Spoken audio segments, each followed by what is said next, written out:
गणपती 1 फुटापासून तर 11 फुटापर्यंत गणपती बनवले जाते. त्याच्यानंतर आमचं वर्षभर गणपतीचं काम केलं जातं. त्याच्यानंतर यंदा गणपतीची मागणी खूप चांगली आहे.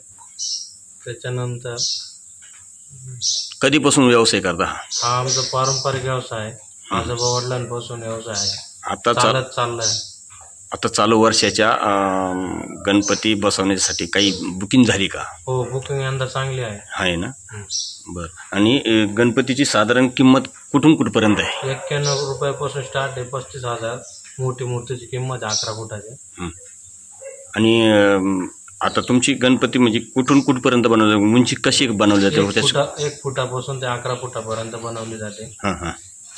आणि त्याची किंमत कुठपर्यंत जाते? 11 फुटाची किंमत? 11 फुटाची किंमत ही 35,000 रुपये आहे मंडळासाठी. आणि सर्वसाधारण माणूस जर समजा गणपती घेण्यासाठी आला तर त्याची काय साधारण, समजा एखादी 1.5 फुटाची मूर्ती आहे, त्याची काय किंमत? घरगुतीची मूर्त आहे ती 251, 351 जशी मूर्त आहे साईजनुसार त्यानुसार रेट आहे.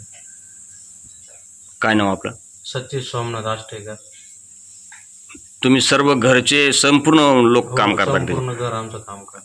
आणि व्यवसाय हाच का? तुम्ही शेती वगैरे काही करत नाही?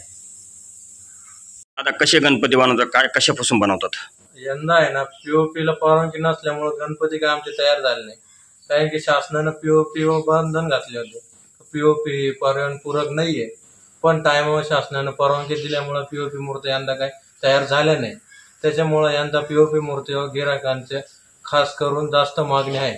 तर यंदा काय मूर्ती तयार झाल्या नसून तर पीओपीची मूर्ती जास्तीत जास्त महाग झाल्या आहे. पीओपी आता शासनाने हे दिले का? हो, पीओपीला आता शासनानं मान्यता दिली, तात्पुरतं परवानगी दिली आहे. त्यामुळे आता तुम्ही मूर्त्या कशाच्या बनवताय? आता पीओपीच्या बनवल्या.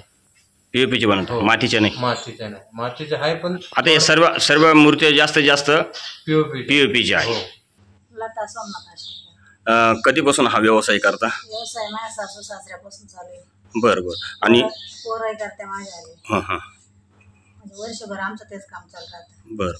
आता गणपतीला तुम्ही सध्याचं कलरचं काम चालू आहे का? हो, कलरचं. बरं. आता गणपतीची काही विक्रीचे बुकिंग झाले का? हो, झाले ना. झाले ना.